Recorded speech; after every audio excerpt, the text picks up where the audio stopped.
السلام علیکم ناظرین، اس وائنڈ اپ ود سارانہ میں آپ کو خوش آمدید کہتا ہوں۔ خبریں تو پاکستان میں خیر جب بھی آپ چینل آن کریں آپ کو گرم گرم خبریں ملیں گی، اور جب بھی آپ کہیں سے بھی سٹارٹ لے لیں، آپ بیچ میں سے سٹارٹ لے لیں، آپ دوپہر کو صبح شام، ایسا لگے گا کہ پاکستان میں سیاستدانوں کے درمیان ایک جنگ جاری ہے، اور اس بات سے قطع نظر کہ جو 20 کروڑ افراد ہیں وہ بھوکے مر رہے ہیں، اس بات سے قطع نظر کہ ان کے اندر اب وہ خط غربت سے مزید نیچے آ گئے ہیں، اس بات سے قطع نظر کہ بے روزگاری بڑھ رہی ہے، اس بات سے قطع نظر کہ مہنگائی بہت بڑھ گئی ہے، قوت خرید ختم ہوتی جا رہی ہے، آپ کو لگے گا کہ سیاستدانوں کے پاس صرف ایک کام ہے۔ ایک گروہ کہتا ہے کہ تم چور ہو، دوسرا گروہ اپنے چوری کو بچانے کے لیے ان پہ الزام لگاتا ہے کہ تم نااہل ہو، اور اس ساری گیم میں جو غریب آدمی ہے، وہ جو عام آدمی ہے، وہ پس جاتا ہے اور وہ آہستہ آہستہ مرتا جاتا ہے، لیکن اس کی طرف کسی کا دھیان ہی نہیں ہے۔ اس کی دھیان کی وجہ یہ ہے کہ وہ غریب آدمی شاید 1947 جب پاکستان وجود میں آیا، اور آیا تو وہ اس لیے ہی تھا کہ اس میں مسلمان اور خاص کر کے کمزور طبقہ جو ہے وہ خوشحال زندگی گزارے گا، لیکن انفارچونیٹلی پہلے دن سے ہی شاید وہ خواب قائد اعظم کا ہائی جیک ہو گیا، اور قائد اعظم کے انتقال کے بعد پھر جو کچھ بھی ہوا وہ خیر ایک شرمناک داستان ہے، میں اس پہ بات نہیں کر رہا۔ میں تو بات کروں آج کے سیاستدان کی جو اس کا رویہ ہے، اور جس طرح آپ کو ایسا لگے گا کہ پاکستان میں نہ غربت مسئلہ ہے، نہ بھوک مسئلہ ہے، نہ افلاس مسئلہ ہے، نہ بے روزگاری مسئلہ ہے، پاکستان میں مسئلہ سیاستدان اور ان کی لوٹی ہوئی دولت ہے۔ اب براڈ شیٹ کا معاملہ سامنے آیا تو اچانک ایک نیا پنڈورا باکس کھل گیا، اور اس کھلنے کے بعد ایسا لگا کہ تمام سیاستدان اس سے خوفزدہ ہیں، اور وہ ایسا چاہتے ہیں کہ یہ جو معاملہ ہے یہ کسی طرح دب جائے۔ اب وزیر اعظم عمران خان کے اوپر آپ جتنا مرضی جو مرضی تنقید کر لیں، لیکن ایک بات تو طے ہے کہ بھائی آپ نے اگر چوری نہیں کی تو آپ ڈر کس بات سے رہیں، اگر آپ نے پیسے نہیں لوٹے تو آپ اندازہ کریں کہ ایک ایسا ملک جہاں غربت کا عالم یہ ہے کہ لوگ روٹی جو ہے وہ پانی سے کھاتے ہیں، اور خوش قسمت ہوتے ہیں وہ بھی لوگ جنہیں روٹی ملتی ہے، اس ملک کے حکمرانوں نے کئی 100 ملین روپے پاکستان سے لوٹ کے اور پاکستان کے باہر بھیجے۔ یہ بات مان لیں جی، میں کہتا ہوں نیب نے غلط کیا، نیب نے یہ کیا، لیکن یہ بات تو اب برطانوی عدالت بھی مانتی ہے، انڈونیشیا بھی مان رہا ہے، وہ براڈ شیٹ کے جو ذمہ دار ہیں وہ بھی مان رہے ہیں کہ اربوں روپے پاکستانی قوم کی دولت لوٹ کے اور بیرون ملک بھیجی گئی۔ $1 ارب تو ابھی انڈونیشیا کے اندر سامنے آئی ہے کہ وہ کہے، پھر براڈ شیٹ نے جتنی دولت، پھر آپ دیکھیں کہ ہمارے ہیروز جب مشرف کا دور تھا تو شہباز شریف صاحب نیب کو پیسے دے کے ملک سے باہر گئے۔ یہ وہ لوگ ہیں جو کہتے ہیں کہ جی اگر ہم پہ ثابت ہو جائے 1 روپیہ بھی بے ایمانی کا تو ہم پتہ نہیں کیا کر دیں گے۔ تو ان سے پوچھا جائے کہ نیب کو آپ نے مشرف کے دور میں شہباز شریف صاحب کس چیز کے پیسے دیے تھے؟ بہرحال نیب کے اوپر جو ان کو حکومتی کمیٹی بنی، اس کے سربراہ جسٹس ریٹائرڈ عظمت سعید صاحب کو بنایا گیا، لیکن اس کے اوپر ایک طوفان کھڑا ہو گیا، اور آج پیپلز پارٹی نے، نون لیگ نے نہ صرف کمیٹی مسترد کر دی بلکہ جسٹس عظمت سعید صاحب کو بھی مسترد کر دیا، اور انہوں نے کہا کہ یہ ہم ان کو نہیں مانتے۔ اس پہ بات کریں گے، میرے ساتھ اسٹوڈیو میں موجود ہیں ڈاکٹر اختر سندھو صاحب، کالم نگار ہیں اور پاکستانی سیاست پہ ایک گہری نظر رکھتے ہیں، اور ہمارے ساتھ پی ٹی آئی کے جمشید چیمہ صاحب بھی ہمارے ساتھ لائن پہ موجود ہیں۔ میں آغاز کروں گا چیمہ صاحب سے، پھر میں پروفیسر صاحب آپ کی طرف آتا ہوں۔ چیمہ صاحب السلام علیکم۔ وعلیکم السلام جی۔ چیمہ صاحب، براڈ شیٹ کا جب معاملہ آیا اور اس کے بعد یہ کمیٹی بنی، اور کمیٹی بننے کے بعد آج وہ مسترد کر دی، تو کیوں نہیں آپ ایسے لوگوں کو لے آتے سامنے جس کو اپوزیشن بھی مان لے؟ آپ ہمیشہ ایسا بندہ کیوں لاتے ہیں جس کو اپوزیشن کو اعتراض ہوتا ہے؟ کیپٹن صفدر کو لے آئے ایز چیئرمین کمیٹی کہ وہ آ کے انصاف کرے، براڈ شیٹ کی تنقید کی نہ تحقیقات کرے، یا جنید صفدر کو لے آئیں یا شہنواز کو لے آئیں، کس کو لائیں؟ بیسیکلی دیکھیں سپریم کورٹ کا جج، سپریم کورٹ کا ریٹائرڈ جج، what type of maturity you want more than this? کہ اور وہ سپریم کورٹ کا جج نہ ہم نے لگایا، نہ ہمارے دور پر اس نے ترقی کی، اور پورا اس کا کیریئر ایک گزرا، بے داغ گزرا، باعزت طور پر ریٹائر ہوا، اس کے کریڈٹ پہ بہت سارے اچھے ڈیسیژنس ہیں، تو مطلب اور کیا آپ کر سکتے ہیں مطلب انکوائری کے لیے؟ نہیں، لیکن یہی انہی کو کیوں آپ پسند کرتے ہیں انہوں نے نواز شریف کو بھی سزا دی ہے کیس میں, انہوں نے پاناما کے اوپر جو ہے وہ جوڈیشل کمیشن قائم کرنے کا اعلان کیا, تو کوئی اور جج نہیں رہے ریٹائرڈ جن کے اوپر آپ ٹرسٹ کر سکیں چیمہ صاحب؟ نہیں, میں نہیں سمجھنا کہ آپ کہہ رہے ہیں کہ جو جج تھے, آپ کہہ رہے ہیں کہ یہ 5 جج تھے میرے خیال میں تو سپریم کورٹ جاتا رہا ہوں ساری پوری ہیئرنگ میں, 5 جج تھے جنہوں نے سزا دی تھی, یہ اکیلے نہیں تھے. اور دوسری بات یہ ہے کہ آپ کو گارنٹی اگر دے دیں کہ جی اگر ہم اس کے بعد کوئی دوسرا جج لائیں گے یا تیسرا لگائیں گے تو پھر یہ مان دیں گے. دیکھیں ان کو تو عدالت کے ہونے پہ اعتراض ہے, ان کو نیب کے ہونے پہ اعتراض ہے, ان کو ایف آئی اے کے ہونے پہ اعتراض ہے, ان کو ایس سی سی پی کے ہونے پہ اعتراض ہے, ان کو جو آپ کہہ لیں منی لانڈرنگ کے قوانین ان کے ہونے پہ اعتراض ہے. بھائی یہ تو کہہ رہے ہیں کہ گلیاں ہو جائیں سنیاں تو بچرانیاں یار پھرے کہ بھائی یہ کیا نام ہے, یہ نواز شریف کی بیٹی یہ کسی قانون کو, کسی ضابطے کو, کسی اخلاق کو مانتی نہیں ہے. یہ کوئی ایک آپ کہہ لیں کہ کوئی جیسے کوئی افریقہ کے کوئی جنگلوں میں رہتا ہوا بندہ جو قانون کو مانتا نہیں ہے, کوئی بادشاہ کی اولاد, اور آپ کہہ لیں کہ ابو اللہ اپنے آپ کو سمجھنا, یہ اس طرح کی سچویشن ہے. آپ ہم بتا دیں کہ یہ اگر عظمت سعید صاحب کو ہم ہٹا دیتے ہیں, کوئی اور بنا لیں گے تو اس کو مان لیں گے, یا اس کے بعد کسی کو بنا لیتے ہیں تو اس کو مان لیں گے. یہ کو عدالت پہ ہونے پہ چیمہ صاحب, لیکن کیا اگر ادر دین جسٹس عظمت شیخ صاحب کے, سعید شیخ صاحب کے کوئی اور نام آتے ہیں تو کیا آپ اسے کنسیڈر کریں گے؟ آپ بھی تو ایک جگہ کھڑے ہو گئے نا کہ نہیں اس کے علاوہ اب ہم کسی کو نہیں کنسیڈر کریں گے. دیکھیں عدالت ملزم سے پوچھ کے بنائی جاتی, مجرم سے پوچھ کے, ایک چور سے پوچھ کے اگر آپ نے عدالت پر پنچایت سالس پنچ عدالت تھانہ کچہری پروسیکیوٹر, یہ آپ نے چور سے پوچھ کے نہیں لگانا. نہیں لیکن کبھی نہیں ہوتا. چیمہ صاحب میری سن لیجئے پھر آپ میرے جملہ سن لیجئے پھر آپ ہی بات کیجئے گا. جو 200 لوگوں کے نام سامنے آئے تھے اس میں آپ کے سٹنگ منسٹرز بھی شامل ہیں. کیس میں آئے براڈ شیٹ کے اندر جو 200 لوگوں کی جائیداد تحقیق ہو رہی تھی اس میں سٹنگ کچھ منسٹرز بھی شامل ہیں. تحقیق ہونی چاہیے نا اس پہ ساروں جن کے نام شامل ہیں. دیکھیں ہم بات انصاف کی کر رہے ہیں, ہم کوئی کسی فرد کو ایکسکلوڈ تو نہیں, ہم کسی کو بھی آنر نہیں دے رہے, ہم کسی کے ساتھ ہاتھ ہلکا نہیں رکھ رہے, ہم کوئی کسی کو اسپیسیفائی نہیں کر رہے, کسی کو آپ کہہ رہے سنگل آؤٹ نہیں کر رہے. ہم تو کہہ رہے ہیں اصول کی بات کرتے ہیں, وہ پاناما ہو, وہ براڈ شیٹ ہو, وہ ایس سی سی پی ہو, منی لانڈرنگ ہو, آپ کہہ لیں کوئی چوری ہو, نیب کے قوانین ہو, کوئی ریفرنس ہو, ہم تو کسی کو سنگل آؤٹ نہیں کرتے. ہم کسی کے نہ مظاہرے ہیں, نہ ہم عمران خان کے مظاہرے ہیں, نہ ہم نواز شریف کے مظاہرے ہیں, نہ ہم آپ کہہ لیں زرداری کے مظاہرے. پی ٹی آئی کا کوئی بندہ آپ کو عمران خان کو ڈیفینڈ کرتا ہوا نظر نہیں آئے گا, جہانگیر ترین کو یا کسی اور کو یا مجھے کو ڈیفینڈ کرتا ہوا نظر نہیں آئے گا. لوگ کہیں گے عدالت میں جائیں, عدالت فیصلہ کرے. ماضی میں کہیں گے عدالت فیصلہ کرے, لیکن عدالت نے فیصلہ کرنا ہے, عدالت کے فیصلے کو کیوں روک؟ ٹھیک ہے, میں آپ کی بات سے متفق ہوں, لیکن ماضی میں آپ کہہ رہے ہیں ہم کسی کے مظاہرے نہیں. ماضی میں میرے پاس 3-4 مثالیں ایسی موجود ہیں کہ پارٹی کے اندر پرائیویٹ گفتگو میں اگر کسی نے وزیر اعظم عمران خان صاحب کے حوالے سے کوئی ایسی ویسی بات کی تو آپ نے ان سے پارٹی عہدہ واپس لے لیا, اور ان کو جناب علی پارٹی عہدہ لینے کے علاوہ ان کو بالکل ہی اٹھا کے باہر پھینک دیا. تو یہ والی مظاہرے والی بات کس حد تک میں اس کو مان لوں کہ یہ صحیح ہے؟ پارٹی کا ڈسپلن اور بات ہے, لیکن دیکھیں یہ جو ہے نا کسی پہ ریفرنس بن جانا, بات ہو رہی ہے کسی پہ ریفرنس بن جانا, کسی پہ قانون, کسی پہ کے خلاف کیس بن جانا کرپشن. اگر کیس کرپشن بن جائے اور پوری پارٹی اس کو ڈیفینڈ کرنے لگ جائے تو پھر پارٹی تو مظاہروں کی ہو گئی, پھر لوگ تو مظاہرے ہو گئے. بھائی ہم مظاہرے نہیں ہیں, پی ٹی آئی میں کوئی بھی مظاہرہ نہیں ہے. پی ٹی آئی جو ہے یہ پولیٹیکل پارٹی ہے, جس کسی پہ کیس بن جائے, جس کسی کی کرپشن سامنے آ جائے تو اپنا دفاع جا کے عدالت میں کرے, وہ میڈیا میں آ کے اپنا دفاع نہ کرے, نہ پارٹی میڈیا میں جا کے دفاع کرے گی. چیمہ صاحب آپ فردوس عاشق اعوان کا معاملہ لے لیں, آپ نے انہیں کرپشن کے اوپر وفاق کی وزارت سے ہٹایا اور اس کے بعد آپ نے بغیر کسی تحقیق کے انہیں پنجاب کا منسٹر لگا دیا. نہیں, میرا نہیں خیال کہ انہیں کرپشن پہ ہٹایا. کس چیز پہ نہیں ہٹایا تھا؟ کس چیز کی پریس کانفرنس کرنے جا رہی تھی؟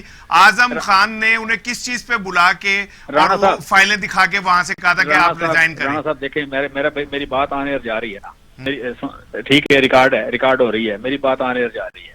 وزیر اعظم عمران خان کا ایک حکم ہے کہ میرے کسی وزیر کے خلاف